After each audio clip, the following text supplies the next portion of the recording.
Hi అండి. అక్షయ తృతీయ రోజు morning 10:30 టైంకి అయితే మేము గోల్డ్ షాప్కి బయలుదేరి జాయా లుకాస్కి వచ్చాము. మార్నింగ్ టైం అయితే ఎక్కువ రష్ ఉండదు, ఫ్రీగా చూడొచ్చు అనేసి.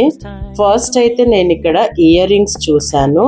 కానీ నేను చూసిన ఇయర్ రింగ్స్ నా దగ్గర ఉన్న బడ్జెట్ కంటే చాలా ఎక్కువ కాస్ట్ ఉండింది, అందుకు నేను తీసుకోలేదు. ఎలాగూ వచ్చినాం కదా అనేసి సిల్వర్ చూసాము. సిల్వర్లో నాకు ఈ పట్టీలు చాలా నచ్చి తీసుకున్నాను. ఈ డిజైన్ బాగా నచ్చింది. నేను తీసుకున్న డిజైన్ ఇదే. మామూలుగా నేను ఎక్కువగా ప్లెయిన్ పట్టీలు యూస్ చేస్తాను. మువ్వలు ఇట్లా రంగురంగులు ఉండడం నాకు అస్సలు ఇష్టం ఉండదు.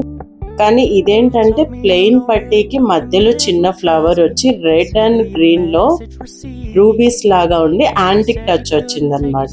అందుకే నాకు చాలా బాగా నచ్చి తీసుకున్నాను. ఇది నాకు 33 గ్రామ్స్ పడింది. 9,000 అమౌంట్ అయ్యింది. ఈ డిజైన్ మీకు నచ్చితే చిన్న లైక్ చేయండి.